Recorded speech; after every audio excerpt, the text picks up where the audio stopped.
What's going on, everybody? And welcome in to the Between the Hashmarks podcast interview. As always, I'm Matt Lombardo, and my guest this week is one of the top linebackers in the sport, good friend of the program, and one of the consummate locker room leaders that you'll find, new Green Bay Packers linebacker Zaire Franklin.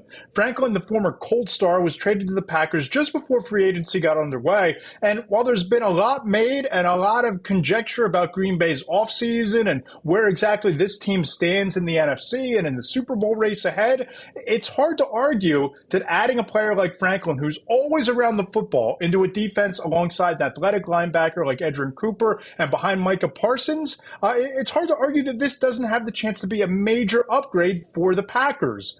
And in addition to making the Pro Bowl and garnering second-team All-Pro recognition in 2024, Franklin's doing some awesome work off the field as well via his foundation, Shalice's Angels, and he's also an NFL flag football ambassador. Franklin's one of my favorite people in the entire sport, full disclosure there. And we touched on all of that and more during our conversation, including whether he feels like he has something to prove after how his Colts career ended in 2025. Be sure to follow Zaire on Instagram at Zaire_. And you can follow Shalice's Angels on Instagram as well. And now, here's my conversation with new Packers linebacker, Zaire Franklin. Yeah, so Zaire, great to catch up with you again. Friend of the pod, your first time on the Between the Hashmarks podcast. Great to chat with you. How you doing, my friend? I'm blessed, man. Just spending some time in Philly with the family, just getting some stuff done before, we get back into Green Bay and getting the season rolling, So, of course, you're a Philly kid, you're a Philly guy, you're back in the city. I was born and raised just outside of the Philly suburbs. I'm still in the Philly suburbs. So I got to ask, what's your cheesesteak spot? Where's the go-to? Yeah, so my cheesesteak spot, is Del Sandro's. So shout out to Del Sandro's. But everybody in the city keep trying to tell me, I think it's because they got the Michelin star. Everybody's kind of hating on them. But a lot of people have been talking about Shay's too lately, though. So I might have to make that trip before I leave town. All right. Well, next time you're in town, because I'm a little jammed up tomorrow with some family things going on, but next time you roll into the city, how about Del Rossi's or D'Alessandro's? You pick, but we got to connect. We got to talk ball. Got to have some cheesesteaks. How's that sound? Yeah, that's perfect. We definitely can do that. Awesome. So you're back in the city this weekend, but I have to ask, growing up in Philly, how did Philly football culture kind of shape you? And were there any lessons from your upbringing in the sport in the city that have stuck with you all these years? Yeah, very much so. I mean, Philly's a football city. My mom, my grandmother, diehard Eagles fans. I grew up watching that Eagles defense with, Jeremiah Trotter, Javon Curse, Brian Dawkins, Lito Shepherd, like all those boys. And I mean, they just play smash mouth, tough, physical ball. It was about playing, late in, January, when the weather's cold and the season, everything's on the line and making big plays. And I definitely feel like that helped shape, just my mentality. One, for just an appreciation of, the type of brand of football that I love to play. But also, Phillies, they're going to talk and they're going to back it up, so that's kind of my brand of ball. I'm going to tell you what I'm going to do, then I'm going to do it, then I'm going to tell you what I did. So that's typically how I like to do it. Dude, I love it. And going from one football town where you grew up, a great football town, to maybe football mecca in Green Bay, this has had to have been a really whirlwind offseason for you. Take me through the moment where you found out you were getting traded, because obviously you've been a captain forever in Indianapolis. I'm sure you have great relationships with the Colts and your teammates, but you get traded to Green Bay. You're going to have the Packers helmet on. You're going to go to training camp and ride the kids' bikes from the practice facility back to Lambeau. What was that moment like for you when you found out that you were getting traded? Yeah, so first off, shout out to, to the Colts. I felt like, they did it with, with class. They kind of let me know, they were going to start shopping me. And they pretty much, we had several teams interested. And to be honest with you, they kind of let me, make my pick. And, I've already had a relationship with Jonathan Gannon with when he was on with the Colts staff. Always, had a close relationship with him, and just kind of knowing where Green Bay is. They got a great quarterback, great pass rusher, great head coach. They're a young team that's ready to make that next step. And I know they've wanted me for a long time as well, too. So, For me, it was kind of, a little bit of a no-brainer. We worked out the details, and I just wanted to make sure I was with my family when the news like actually went through. Just because I knew it was just a big deal.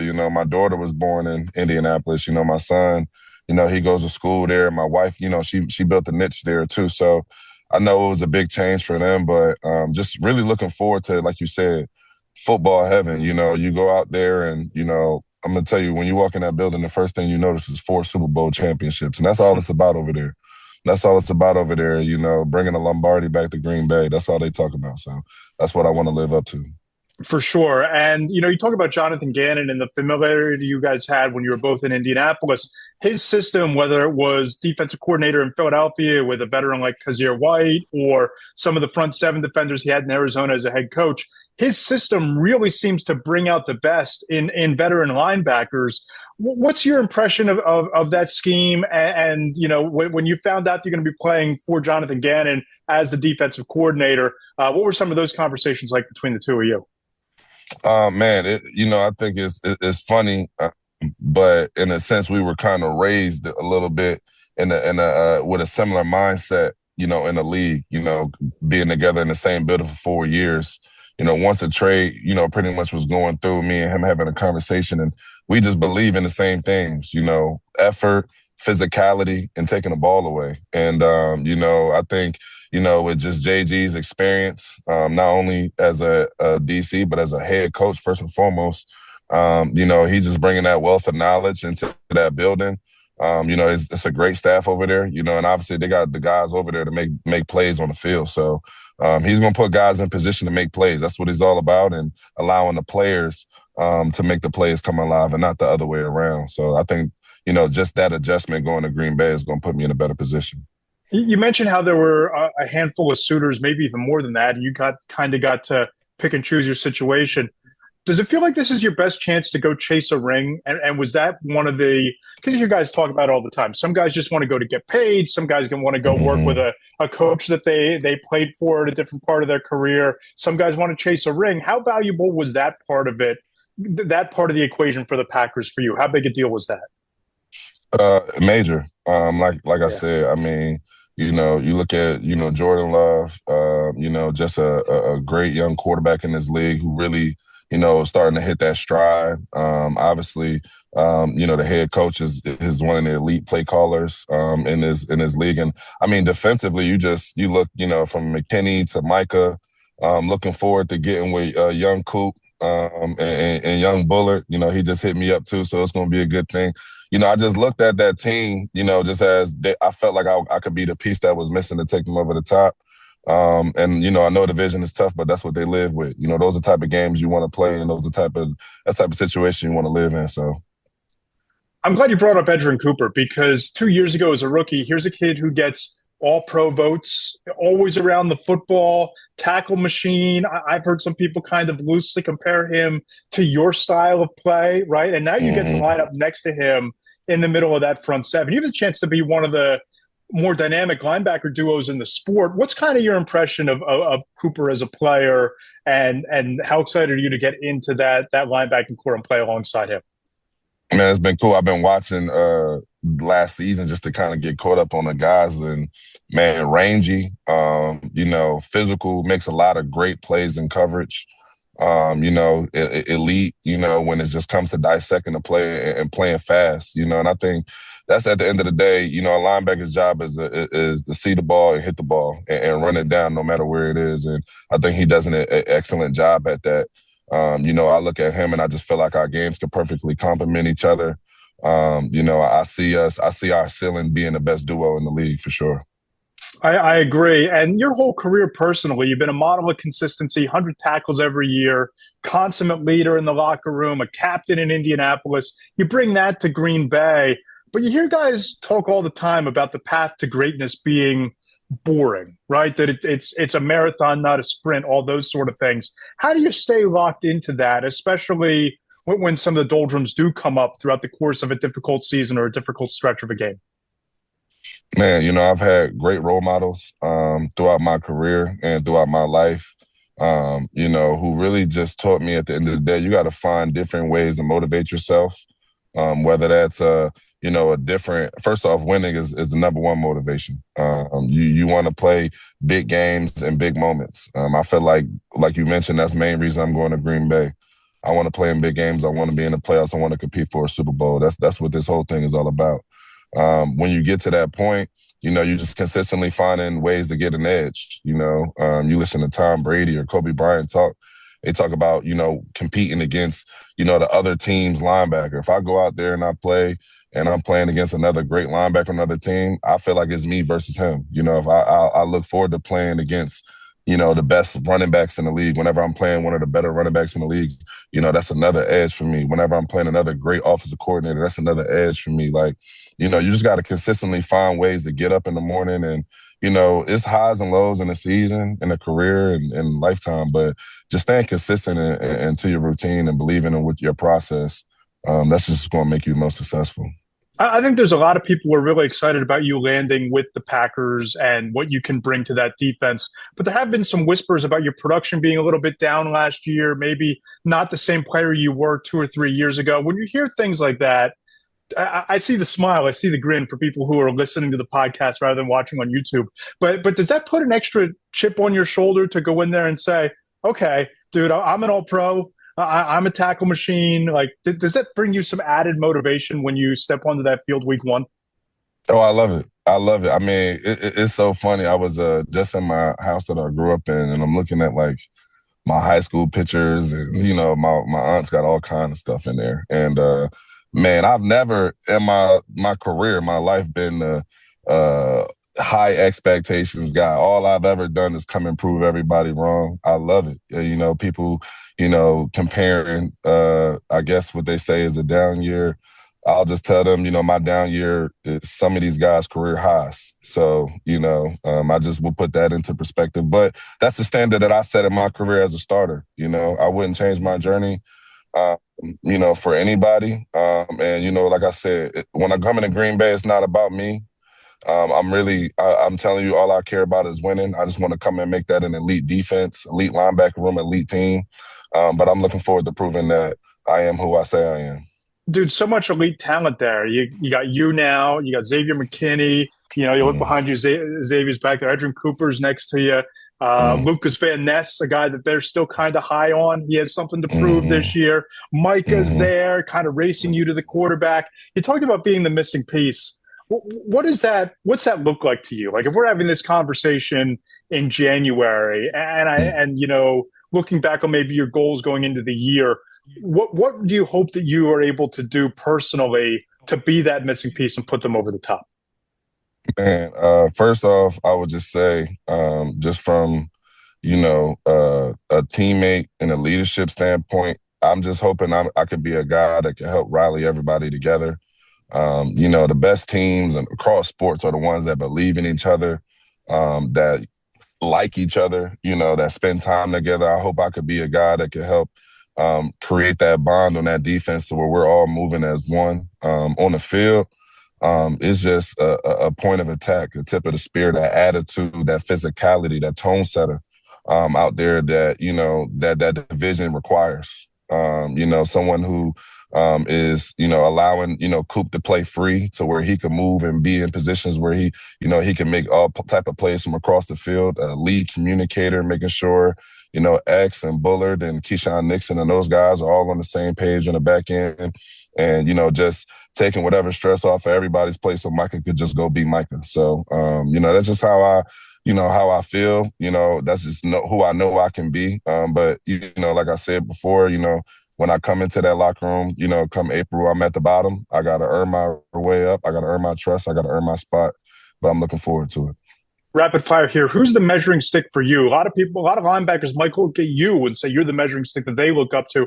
Who's the linebacker that you pat in your game after, or you put on the TV on a Sunday night or a Monday and say, okay, I gotta make sure I'm watching him? Well, it's got to be my big brother, Bobby Wagner, for sure. He beat me out in tackles at the last game of the season. I led the whole year, and he beat me out the last game of the season. I finally beat him and 24. And then he told me, call him when I lead the league 4 times. So it's just levels. It's levels. It's levels. Obviously, I love Jeremiah Trotter. He's the reason I play linebacker to this day. Just a huge fan of a lot of guys. I get a lot of motivation from a lot of guys in this league. I love Ernest Jones. I love his game. I love Quincy Williams. I love his game as well. So it's a lot of guys across this league that I like. All right, who's the running back that you got circled on the matchup? You try to get me in beef. I love playing all the top. I love playing all the top guys, and all the top guys know I love playing them. But I guess it starts in the division, and I'll leave it at that. I got you. Green Bay landed the cheese. Have you got some good Wisconsin cheddar yet since you've been out there? Or? I did get some good cheese curds. We went to dinner. Cheese is actually my weakness. I'm actually obsessed with cheese. I don't know, I shouldn't tell Green Bay that, but I really do love cheese. I don't know. It's just a thing for me. But so cheese curds, I gotta low key stay away because I gotta make sure I'm making weight and all that. So I always love covering games at Lambeau because the cheese curds they put out for the media at halftime, it's like that's it. Give me the bowl with the cheese curds. That's all. And you can keep the brats, keep the kielbasa, give me the cheese curds. Give me all of them. Literally, that's me. That's literally me. So yeah, I gotta keep my cheese curds intake to a minimum, but I know I'm gonna get flooded. So it's okay. So off the field, you've done some amazing things as well. You're a flag football ambassador. What's that been like for you? What's that experience been like? And what are you up to in terms of advancing the game with the Olympics coming up and everything like that? Man, it's been a blessing. So my foundation, Salicia's Angels, founded in 2019. Historically, when we first started, was a financial literacy and entrepreneurship with a focus on young women. Once the NFL approached us about a flag ambassadorship, we really kind of pivoted, and we've been doing a lot of great things in the girls' flag space, and it's fantastic. Last year, we hosted a huge jamboree in Philly. We're going to host another one again this year. Last year, we had a couple of the national team girls come out. Shout out to Izzy Diaz and Amber. They both are still on the national team. It was cool following them their year and watching them compete at a high level. And bring home a world title. So it's been really cool, man. It's flag football is a really dope space. I love how it's emerging, how it's bringing everybody along, it's growing our game, and it's also giving young women the opportunity to learn and grow in life the way football has taught us so much too. So I love that a lot too. It was wild watching last weekend when you had the NFL All-Stars go up against the professional flag guys, and the flag football team, it's a different sport. I mean, these guys are running all kinds of different set plays, and it's almost like watching basketball on a football field, and just the athleticism. And what you guys do on Sundays is one thing, and I would not want to be running up the A-gap staring at you across the line of scrimmage, right? I mean, it is what it is. But those flag guys, the athleticism, man, and the girls' flag games that you watch, the athleticism is just off the charts. Well, yes, their athleticism is fantastic. I would just say it's truly just a different game. The only time I've ever actually played flag was in a Pro Bowl. And I vividly remember, we're on the 10-yard line and they run a jet sweep to Bijan. And I mean, this is Bijan. Oh, no. He's fast. I'm about to gator roll tackle him just off of instinct and muscle memory. And then I got to remember, grab his flag, So it's it's just a different, we train our minds and develop just a certain muscle memory a little differently. I mean, and it's not tough. I mean, Joe Burrow is an all-time quarterback, but he's not supposed to play defense. You know what I mean? So it's but shout out to Flag. I know a lot of those guys, especially shout out to my guy Newski, man. He's from Philly, got a Philly guy on there he had a pick six too. So I'm really close with some of those Flag dudes, man. I knew they was going to put on. Honestly, I knew it was going to go that way. It was just interesting to see Tom Brady lose like that. That was kind of sad. That doesn't happen often. So before we get on here, I know you just had a scholarship event, a scholarship banquet for the Shalisa's Angels Foundation. How did it go, and how can people find out more? Yeah, so this past Thursday, March 26th, we hosted our second annual scholarship gala in Philly. When I was in high school, my junior year, I lost both of my parents, 2 months apart. And, the high school that I went to, LaSalle, really wrapped their arms around me. So once, we established our foundation, we created a scholarship for a young man from the Philadelphia area to go to that school just to help assist him and his parents to give them a better opportunity the same way that LaSalle gave me a better opportunity at a good education. So we honored a young man and gave him a scholarship, as well as acknowledge some community leaders in the Philadelphia area. So it was a fantastic night. We had a great time. It's a great cause. And, we kind of talked about all the different things that we do. So follow us, on Instagram at Shalice's Angels, SHELICES Angels, or Shalice'sAngels.org, and just learn more about us. Absolutely. Zaire Franklin doing God's work in the community and tearing it up on the football field, the newest Green Bay Packer. Zaire, this has been a ton of fun, as it always is. You can follow Zaire on Instagram at Zaire_, or check out Shalice's Angels on Instagram and Shalice'sAngels.org. Zaire, ton of fun as always. And again, next time you're in town, the cheesesteaks at Del Rossi's are on me. We can even go to D'Alessandro's. I'll meet you there. I haven't had Del Rossi's in a minute. We can hit Del Rossi's. That's a good thing for me. Let's do it.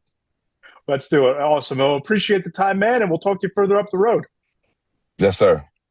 Great stuff there from Zaire Franklin. Awesome addition to the Green Bay Packers defense. Really excited to see what he's able to do in a new spot with all of that talent around him in Green Bay. And again, I think the Packers are going to be one of the more interesting teams in the league just because of all of the pieces they've lost on offense via free agency. But adding Franklin into the mix has the potential and the chance to be a major upgrade. So appreciate everybody tuning in. If you enjoy the podcast, please go ahead and subscribe to Between the Hashmarks in the Apple Podcast Store. Leave us those 5-star ratings and reviews. They really do help grow the show, make it easier for folks to find, pushes us up in the algorithm. So subscribe in the Apple Podcast Store, leave a 5-star rating and a review. Let us know what you like, what you don't like, maybe a guest that you'd like to see appear on this podcast, and we'll try to go hunt them down and bring them on and have a conversation with them as well. And of course, if you enjoy my features and the written content and my insider reporting, please go ahead and subscribe to Between the Hashmarks on Substack.